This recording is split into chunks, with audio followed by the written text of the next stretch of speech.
Hi everyone, welcome to Honey Drops Tarot. This is a reading for the sign of Leo, Sun, Moon, Rising, or Venus. Leo, thank you so much for being here. Thank you for all of your likes, shares, and subscribes. I truly appreciate it. Just a quick note, please do not fall for any scammers. I will never reach out to solicit for a private reading. I do offer private readings, and if you're interested in signing up for one of those or in making a donation, the information regarding that can be found in the About section of my YouTube page. And I thank you so much in advance. Leo, I hope that you're doing well. I wanted to show you the crystal that I have on my desk for you today.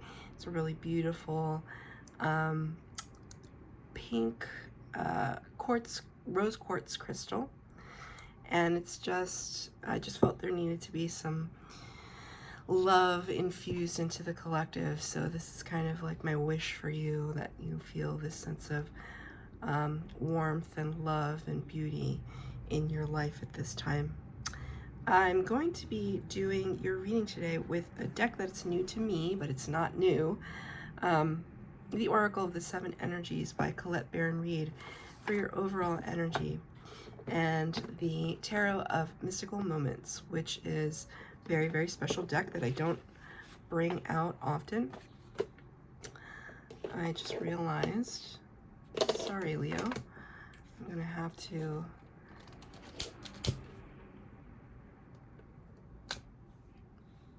didn't light candles.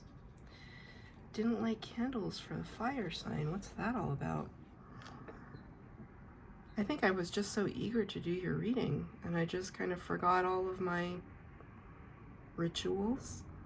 So just maybe I'm supposed to do this for you right now and clear the energy, clear my energy. I think I was just so eager to do your reading. And your spirit guides might have a lot to say to you, so one thing at a time. So 2 candles are lit, and I always light 2.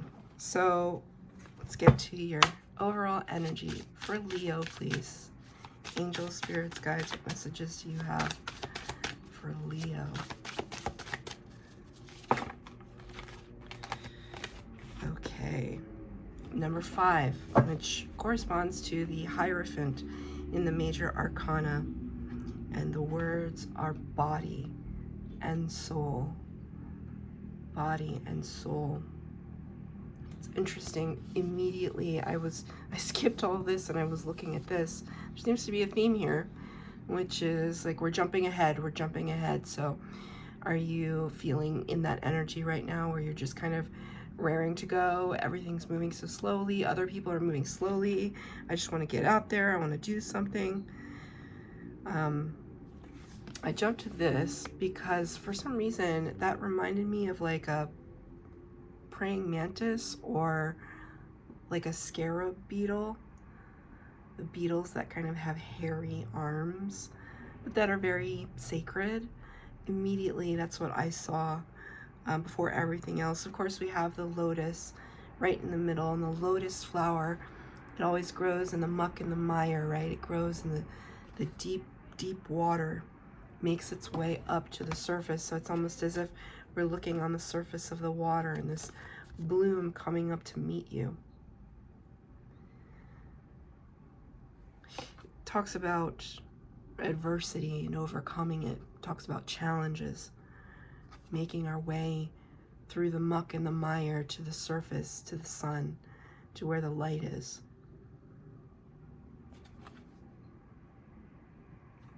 There could be some of you that are Buddhist. I'm Buddhist, and the lotus flower is a very prominent symbol in Buddhism, so just take it as it resonates. Also, we have here the dragonfly, which of course is spirit incarnate. The words are body and soul though, so if spirit is giving this as an overall energy, it leads me to believe that there might be a slight disconnect between body and soul. That maybe you haven't talked to your higher self in a long time. Maybe you've never talked to your higher self and you don't know what that means. So we'll get to it. 3 cards for the base spread, 3 cards for clarifier. Past, present, and future.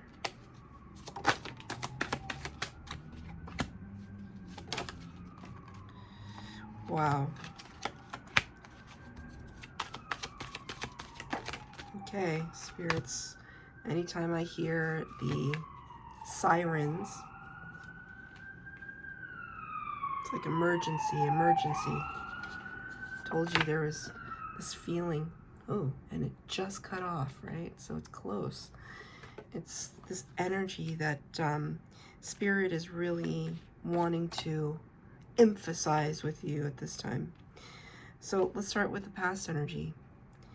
You got another 5, the 5 of Pentacles in the reverse. This is a really striking card. All of these cards are so striking. I don't bring this deck out very often because, I don't know, sometimes I feel like the images are so lush that they almost overwhelm me. The energy of the 5 of Pentacles talks about a sense of isolation, a sense of being left out, being held back. Oh, I just heard held back. That's so interesting. I don't really say that very often. Held back, exposed, vulnerable. You know, we see this depiction of her dress and it's a cage, and all we see is this kind of sad, wilting flower. It's almost like there might be a part of you that's afraid that people can see what you're feeling on the inside. Can they see it? Are you showing it to them? That's your fear, I think. In the past energy, though, it's in reverse. So there's also a tendency with the 5 of Pentacles to kind of feel sorry for ourselves. I see it in reverse, though, so it's kind of like you're kind of stepping out of that energy. Because just because we feel like we're being alienated, cast out, held back, doesn't mean we actually are. And I always like to kind of make that distinction. It's what we feel, and what we feel is our reality, of course. But this sense of aloneness might not be absolutely what's happening in the external. You may have a lot of people around you that love you and care for you, but maybe you feel a sense of isolation in your problems or in your emotions. But you're coming out of that energy where you're feeling forlorn about it. And it's clarified here by the 8 of Cups. 8 of Cups typically talks about walking away from a situation that was fairly abundant, fairly lush. 8 full cups. And I always talk about this card, you know, who in their right mind would walk away from 8 full cups? And it's the person who knows that there's 9 and 10 cups, that there's more to life, that there's something that, you know, it's, in a way, these 2 cards are all about FOMO, right? Fear of missing out. It's like this idea that they're all inside warm and cozy. There's something greater out there for me than what I see in front of me, right? It's this idea of held back, left behind, held back by spirit. I don't know. It's the perception anyway. You got this card in reverse. 8 of Cups in reverse talks to me about a homecoming. Could be this kind of homecoming. Back to your soul space, back to your higher self, your higher aspect. I'm going to ask for a clarifier for the past energy, Spirit. Thank you. 4 of Swords. The past for you was a time of regrouping, to understand what you lost during the 3 of Swords period of your life. 3 of Swords in tarot talks about heartbreak, loss. And so by the time we reach the 4, it's like we can't really deal with life per se. Can't really handle more than the bare minimum because we're just going through it emotionally. And we need a timeout. And that's what this card is. Spirit showed me that you were just needing a timeout. And the decision that during that timeout that you made was that you needed to return back to something. But I feel that something is internal. It's not like, I don't see you like going back to an ex or like anything like that. I see it as more of a, like an internal, an internal landscape. This sense of remembering who you are, because there might have been a time when you like forgot, right?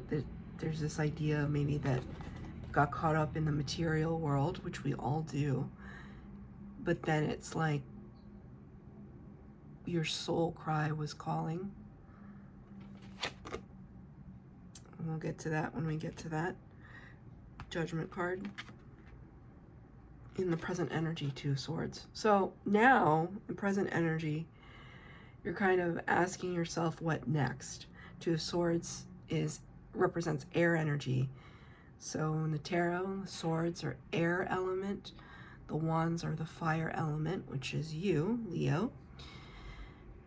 The cups are water, Cancer, Pisces, Scorpio. And the pentacles are earth energy, Virgo, Taurus, Capricorn. So in the swords, by the time we go from the Ace of Swords to the 2 of Swords. The Ace of Swords is epiphany. Aha, I have figured something out, or Spirit gave it to me. And then the 2 of Swords, okay, what do I do with it? What do I do with this information? Sorry, I'm getting to that point in the afternoon again where the sun is just kind of making its way. Feel like I should close this a little bit. Or it gets a little too unruly, like that engine out there. So now, what do we do with this epiphany? What do we do with this great revelation? It's almost like the revelation, the epiphany was so great that it confused you. What do I do next? And that's where you are in the present moment, a little confused. You can see here that the eyes are shuttered. It's difficult for you to see the path. Another 5, clarifying that. That's 3 5s in your reading. And if you've been watching any of my readings, you know that I can't really deal with 5s. 5s are very problematic for me, just because they're annoying. It's that part of our human experience where it's the in-between, where we're neither here nor there, but we're just in limbo, and that we're having to sit with it. And I feel that impatience coming through. We just have to sit with this until we can come to some resolve. But I feel like you're getting there, because the first 5 of Pentacles was in reverse, and this 5 of Swords is in reverse. So that's good, because the 5 of Swords in the upright talks about winning at all costs. I'm going to go one step further and say playing dirty. Playing dirty. You can see here this representation, divine feminine and masculine. She's got a piece of his heart's chakra right in her hand.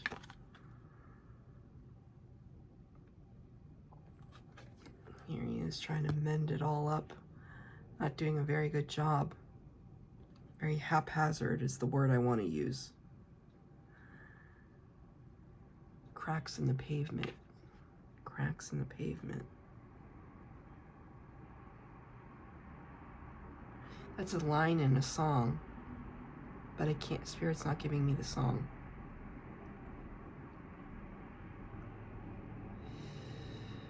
Nope, Spirit's not giving me the song, but there's something relevant about that, cracks in the pavement.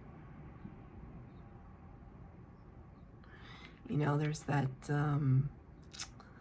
the superstition, you know, the jump on a crack, break your mother's back, that kids used to play. At least I did when I was in elementary school. There's something about, it's not about that, but it's more about superstition, or it's more about this idea that you'll jinx something.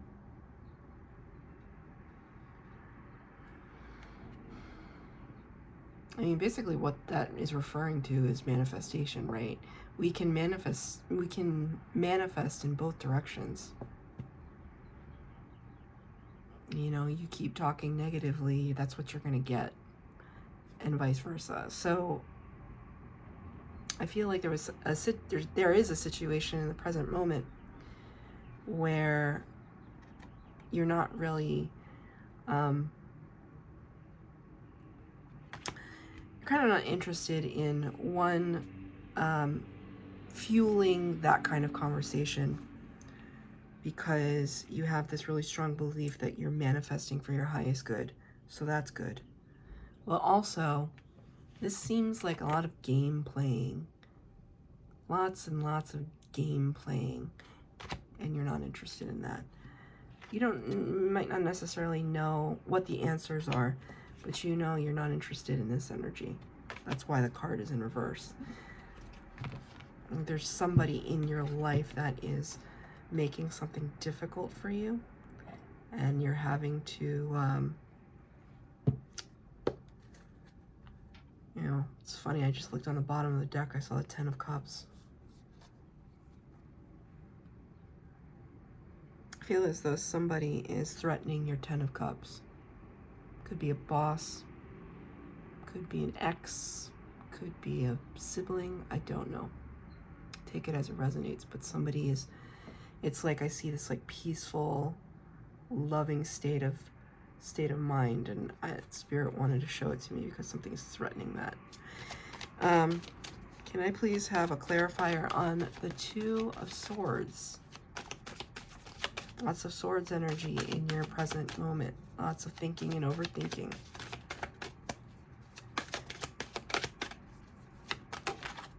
Yeah. Tremendous. The Emperor. The Emperor didn't come out for any of the water signs. Aries energy, so really in keeping with your suit. Major Arcana number 4. The Emperor carries the power of all 4 kings of the tarot. You don't mess around with the Emperor. They've got way too much to do, and they don't have time to deal with your games. This is your energy. I feel it really strongly. Just stately, magnificent, powerful. Want to be a little careful though. Spirit just called my attention to it. You want to be a little careful that we're not being overly domineering. That's not really, it's not really a good look spiritually. Like, it's a good look to be perhaps the emperor of your own life, yes. But over others, power over others, gets a little dicey. Gets a little dicey. Spirit wanted me to say that. So that's for somebody out there. So just be mindful. Be mindful of your control issues. We all have them. What's in the potential outcome? Future energies. 4 of Pentacles in reverse. Finally opening up our heart chakra. It's been under lock and key for too long. That's 2 4s. That's 3 4s you have. 4 of Swords, Emperor, 4 of Pentacles. And 3 5s. 3 4s and 3 5s. It's not a coincidence. So you may see 444, 555 on your travels. Take that as a synchronicity from Spirit. We want to see, surprisingly, the 666, right? It's not the devil's number, it's a number of victory, at least in the tarot. 6s are all about, in general, positive attributes. When the 4 of Pentacles is in the upright, where everything is under lock and key, our finances, our resources, our love, everything, we're holding it close because we worked so hard for it. We're not just giving it away to anybody, but when I see this card in the reverse, it kind of tells me that you're finally ready to open up and to be vulnerable. And it's clarified by a major arcana card, number 20, Judgment. Really allowing Spirit, the Archangel, to come in and speak to you, to show you. It's like they're a way shower. A way shower, that's the word they wanted me to use. Judgment card is all about following our life's path, perhaps resurrecting something from the past. Again, I don't see it as a person. I see it as like an old passion that you used to have. Something that made you really love an aspect of who you are. That's what I see in this card. And you're contemplating about whether or not to bring that back to the surface. Talk about the Judgment card, please. 3 of Wands, you don't have to wait much longer. It's in reverse.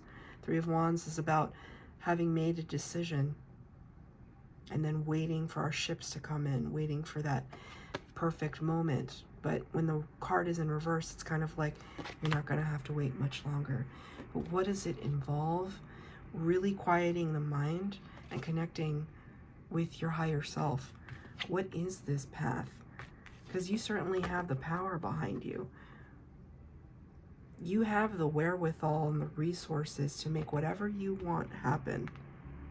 But what is it that you want? That's only something that you can connect to. It's your path. But it calls for a recognition that we have to not just think about ourselves that exist in the material, in the 3D, but we have to think of ourselves as divine. A divine soul with a divine purpose. It's almost like, how are you going to raise the vibration of the world around you? How do you do that in your day-to-day? That's your reading, Leo. I hope that it resonated. And if it did, please like, share, subscribe, comment down below. Please hit the bell notification to be updated as to when I post new readings. Thank you, Leo.